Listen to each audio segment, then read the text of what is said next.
Welcome to episode 5 of the Marvel edition of the Castles, Capes, and Clones vlogcast.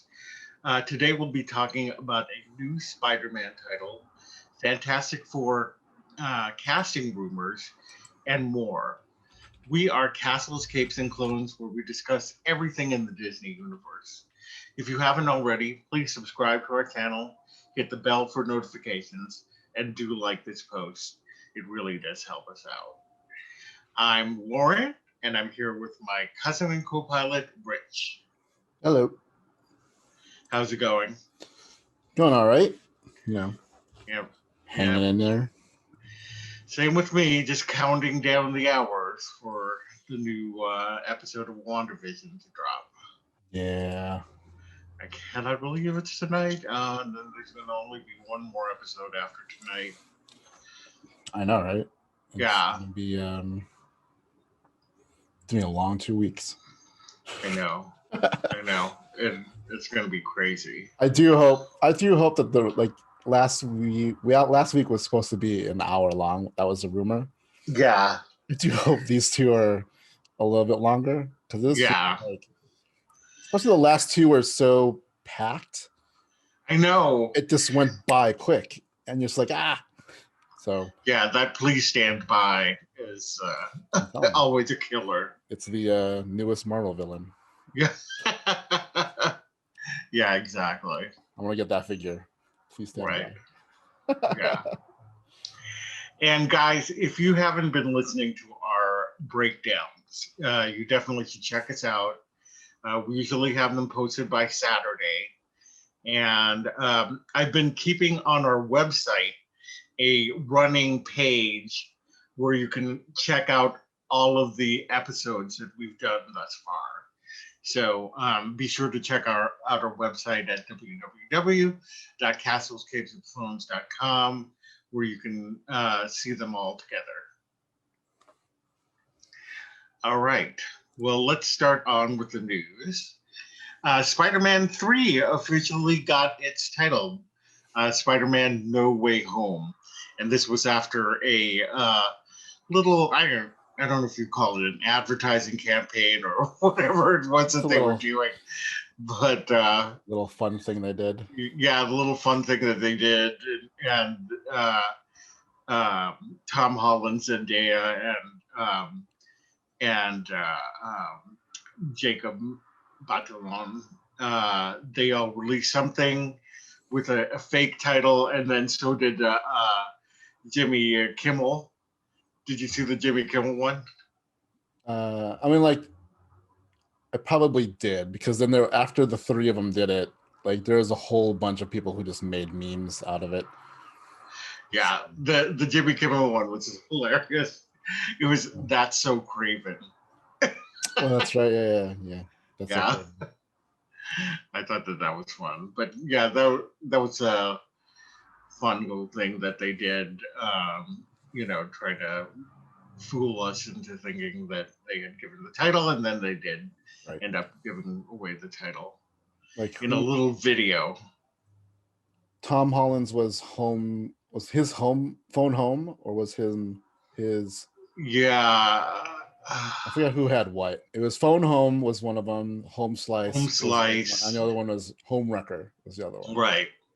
I can't remember which one came up with which. Yeah, but I feel like WandaVision taught Marvel fans to now look for clues and everything, because then people were like, because if you look at all three titles that they released, they all had Spider-Man written in different colors. Mm-hmm. And then when they did the reveal, it was like one of those, they all three of them came out of John Watts' office and saying like, oh, they won't let us tell the real title, and they passed by a whiteboard with the title on it. Yeah. But the whiteboard itself had a whole bunch of things on it. So people are like, what's going on in there? What are the clues? Like a bunch of hexagons were on it. Like, all, so, does this mean? To do with WandaVision? Yeah, right. I thought it was like a fun. It's definitely, I think, a fun way to release the title. Yeah, I thought that was a lot. I thought, I thought it was a lot of fun what they did. Yeah, and I think it played off of also Tom Holland's notorious behavior in accidentally spoiling things. Yes. Yeah. You So, talk about a cast that has a good time together. That the Far From Home cast, they seem like they're genuinely friends with each other. yeah. Yeah.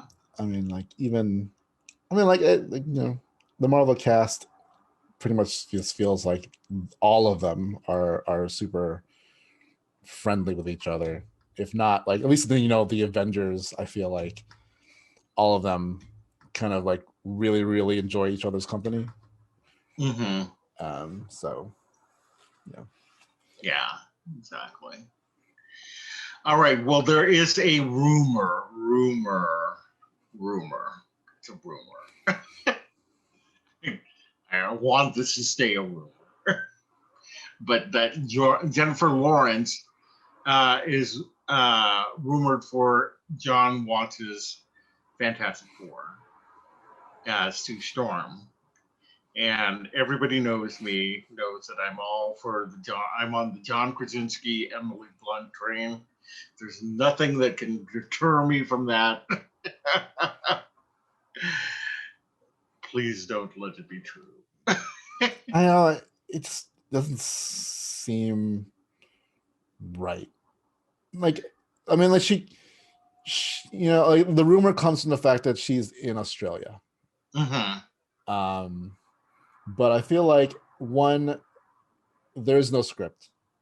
Two, I don't think they're that far into casting. Three, she just feels like she has too much tied to her in franchises. Yeah, especially with Mystique. And notoriously, not that she hated it, but she became big enough where she can dictate that she didn't want to stay in the makeup chair for hours on end. Hence, you get like the super awesome makeup of like the first film, and then the costume castle version in the last film. Like, and she's got that. She's got the Hunger Games thing, and it's not like she's not. You don't get her because you need a box office draw. The box office draw is the Fantastic Four and Marvel at the top of that title. Right. It's gonna get people no matter who you get. Yeah. And I don't think I like her fine, but I feel like at this point there's no need to cast someone that like that. Yeah. You know what I mean? I agree. I have nothing against Jennifer Lawrence. I don't want people to think that I'm a Jennifer Lawrence hater. Yeah. I just am so invested in the John Krasinski and Emily Blunt. Part of that is because Emily Blunt is older than Jennifer Lawrence, and I kind of like the idea of having an older, couple. Yeah. And that's a big reason why I support that particular fan casting. So I think that Jennifer Lawrence is still too young for that role. Yeah, I think that was one of the issues with the casting of the last Fantastic Four is that they went with too young for them. Yeah. It's supposed to be a family. And Sue Storm traditionally is kind of like the motherly figure, and I don't think in both iterations of the live action they got that right. And I feel like part of that was box office. Like, we need to get hip stars to bring people in. Yeah, this is not a franchise that needs to get. It doesn't need to get like the hip stars to do this. Like, they don't need to attach a name to it. Yeah, they just need to say we are releasing the Fantastic Four. That is all. Yeah, all they have to say is Fantastic Four has come home to Marvel. Let's hit it out of the park now. Yeah. And you know that they always do it. Yeah. So. Unless the caster is Doctor Doom. Yeah. Yeah, that would be interesting. I mean, at least it would be different. Yeah. I mean, like, if she's there for a Marvel movie or Marvel thing, there's other productions going on. That's what I was going to say. If that's the only reason why they're basing this war. Like, Thor is filming. Yeah, Thor, I think. Around there. So. It's Guardians? I don't know if Guardians is I don't know if they started. Yeah. But Thor, I know definitely. So, like you said, Thor. If you said she was playing Enchantress, I would be, all right. Yeah, I could see that. I mean, she's not carrying the film, so she doesn't have to be another franchise star, but couldn't be in. I mean, all for her being in the Marvel universe. That's cool, right? But I don't think you need her as a title character, because unless she's dying to be in another Marvel franchise, and she takes a pay cut, they can spend the money that they would have to pay Jennifer Lawrence elsewhere. Right. Not that they're hurting for money, but like, you don't need a name. Like, we're going to make $1 billion no matter what we put out, pretty much. Right. As long as we don't screw it up royally, which, I mean, even their worst movie is still better than most superhero movies, right? Yeah. So it doesn't make sense to have someone who already has 2 franchises kind of hanging off their belt, bringing them into another franchise. And not only that, like another franchise in the family. Right.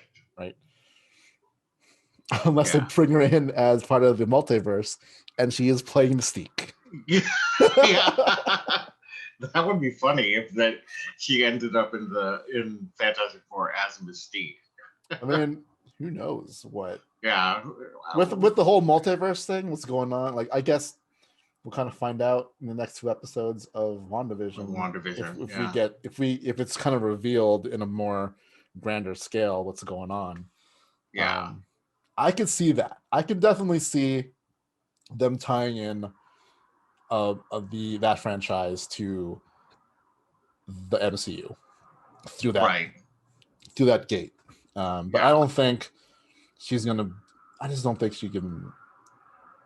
I don't think she would want to, or I don't think Marvel would need her to be attached to as being the star of a series again. So, but any other character, I'm all for. Right. Yeah. Well, we'll see soon. Okay, so Evangeline Lilly has confirmed a summer start date for Ant-Man and the Wasp: Quantumania. Nice. Yeah, and we also learned recently that they're going to be shooting in Turkey. Oh yeah. Yeah. So looks like things are moving along with that production. I can't wait. Did they say who Kang the Conqueror is? They cast. You know what? I want to say that they did cast somebody, but I can't remember who it was. Who could it be? Who could it be? Please check.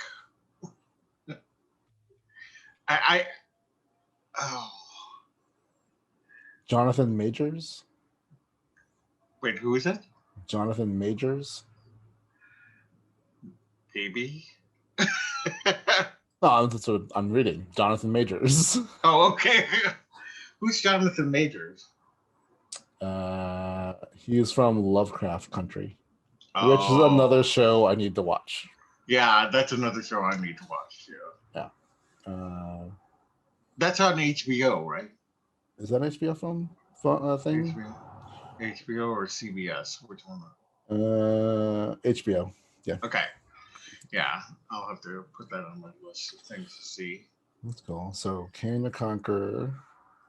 I'm assuming both Michelle Pfeiffer and Michael Douglas are back.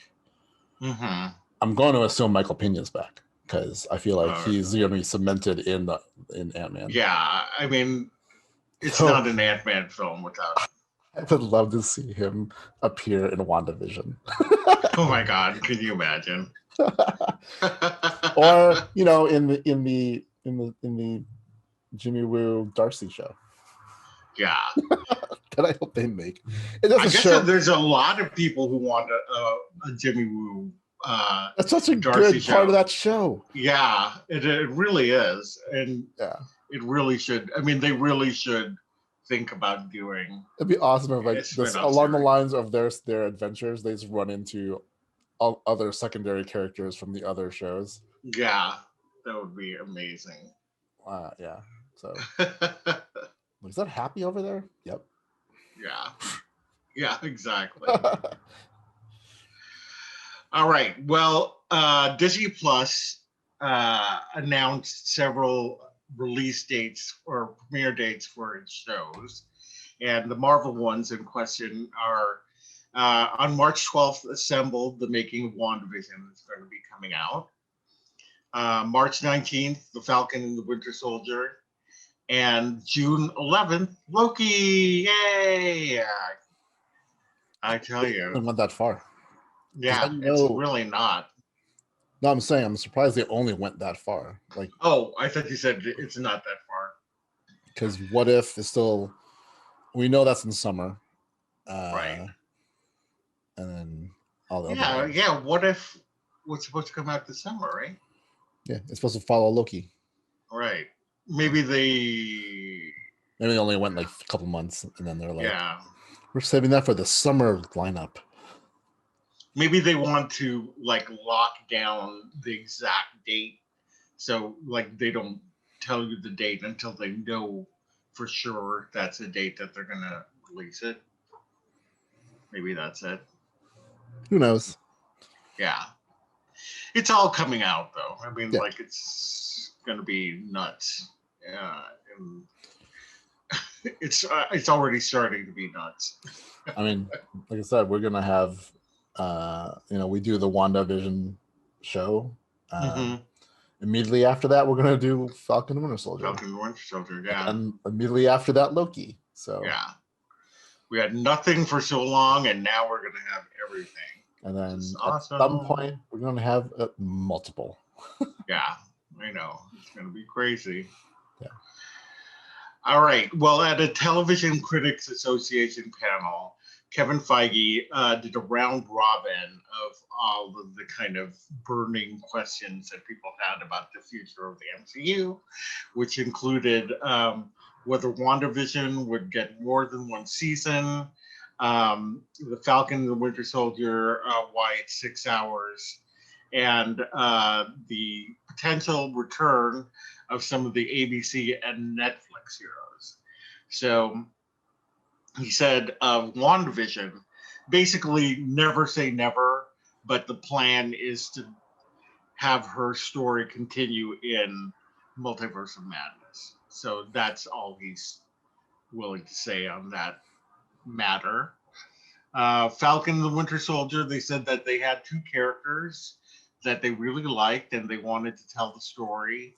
And it's going to be 6 hours long, and whether that means that they're going to do 6 hour shows or 9 shorter shows, they don't know yet, but they said that each episode is not inexpensive, so they have to contend with that. I know. They have to contend with that. And then the ABC and Netflix heroes, they said they would he didn't know all the contractual agreements that were out there, but again, never say never. But he did say that they would not have that same kind of R-rated feeling for the Netflix shows on Disney Plus, which would stand to reason. Which makes sense. Yeah. He's pretty much doubled down that Deadpool's the only character he'd make the exception for. Right. I mean, I'm sure that eventually they're going to come up with other characters that they're going to want to do in a R-rated format, but yeah, I for mean, right like now. the easiest one is Punisher. So Yeah, um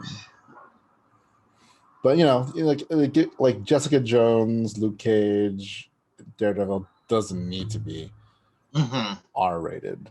If they bring him to the big screen, I think we feel better if we get a PG-13 Daredevil, yeah, to make those characters shine brighter for the mass audiences of yeah, movie going, and then to fit in with the rest of the MCU characters.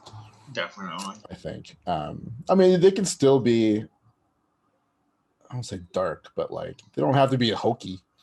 So it just Yeah, means they're not just going to get into like the R-rated versions of their stories and stuff like that. yeah, So, but I would love to see those guys in the MCU, yeah. Me too. like a Heroes for Hire TV show Yeah. I done mean, with if Marvel. Christian Ritter ended up on She-Hulk, I would be a happy camper. Done. Matt Murdock could Yeah, also Matt fit Murdock into any of into that She-Hulk. show. You know, Yeah, yeah. Like I think eventually we'll see. I mean, depending on what's going on at the time with the actors, um, I can see some of them coming back. hmm You know, I um, definitely could. yeah, In the meantime, they're a little bit busy with yeah. things. In terms of like WandaVision and other shows, like he did say, some shows are designed to maybe go into more seasons. Like the story dives into this can continue in another season. Yeah, WandaVision specifically, they aimed it towards going straight into a movie. yeah. Uh, Although they must be getting a lot of pressure from Disney to I'm sure. to find a way to come up with a second season, because now that it is the most popular show on television, you know, I mean, the problem is you that's not can't. something that Disney is going to overlook. They can't even. They couldn't even admit they were doing a second season until after Doctor Strange comes out, Right. Yeah. because any hint that there is a second season means that both of those two characters probably survive, and Yeah. because I still think that their story is a tragic story Yeah. in I some do way, too. shape, or form. Well, especially because they say Elizabeth Olsen's character will continue in Doctor Strange. They don't say and Paul Bettany. And Paul Bettany, yeah. Yeah. So I mean, like, I don't think she's done. I think Vision is. I do think Vision is going to be the sacrifice, and I think that's we can dive into this more during the WandaVision podcast, but he's like the lesson that she has to learn. Part of the lesson she has to learn. And with Wanda, I don't think they're gonna get rid of her. I think she's gonna become an even stronger, not in the sense of like power, but like as a character, like a stronger character coming through this. And if we see Billy and Tommy go on to be Young Avengers, like sure, she can still be around as their parent, right? Right. So, right. Yeah, that's why like going into a second season of WandaVision, this doesn't feel like a show that would need to. But the characters themselves can go on to something different, I think. And I would love to see a Young Avengers show more than a movie. Yeah, I would too. Or at least something where it leads into like if there was like a culmination of Young Avengers and then they culminate into a movie. With a big kind of antagonist. Sure. Yeah. Well, I think the goal with all of these shows is to eventually have them end up in the movies at some point. Yeah. But I'd love to see if they eventually do the reverse ish. But I mean, not like the reverse, because they kind of did with WandaVision stuff, but like start off in the series, go on to be in a movie, but then go back to a series. To a series, huh? Yeah. Right? Like, kind of like what we kind of wished for some of the Arrowverse stuff. Like, all the characters kind of have their separate stories, and then they converge into one big story that's cinematic, and then that resolves, and then they kind of like the comics, like there's always an individual comics, and then there's a big crossover event, and that's like epic and whatever, and then they all kind of go back to their own stories. Like, they always don't hang out with each other all the time. So Ms. Marvel can still have her own kind of problems and whatever, and all the rest of them the same. And then Galactus shows up, and they're like, well, I guess we gotta hang out. Yeah, that's it. Yep. All right. Well, Feige also gave updates on upcoming filming. They're finishing up on Ms. Marvel and Hawkeye, and then they will start filming She-Hulk and then Moon Knight. And I didn't realize that they were as far along on Hawkeye, but I guess that makes sense because there's been like all kinds of stills from Hawkeye with showing what's her name? Haley Steinfeld. Steinfeld. I mean, because these aren't filmed like normal 22 episode shows, so it's like really longer movie shoots. And so those pictures have been, it's been a while. It's been so I can believe it that they're wrapping up. Yeah, I it's more like in my head. I was picturing it not as, but then when I think about it, you know. I mean, we saw. When did we see the footage of Ms. Marvel?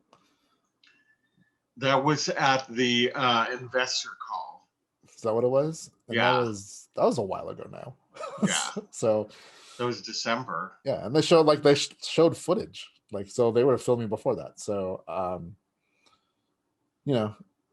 it just 2020 was like one day, one long day. Right. So, time has been weird, but like, if She-Hulk is filming soon, we've only heard the one like Tatiana Maslany. That's all we've heard, right? Yeah. No, we don't even know what other characters are going to be in that show. No. Oh well, I want to say they did cast the Filipino American actress from, what is it called, Space Camp or something like that. Space Camp. But huh? I don't know. You know who I'm talking about? She's going to be playing her best friend, I guess, on She-Hulk. I guess there's always. I guess Tim Roth is coming back as Abomination. Yeah. And Mark Ruffalo. Well, I mean, will kind of probably be in there. Yeah, I think they confirmed that. I want to say that it would be in. Yeah, I think they said that at the investors call. Yeah. So they've done some casting for that for sure. All right.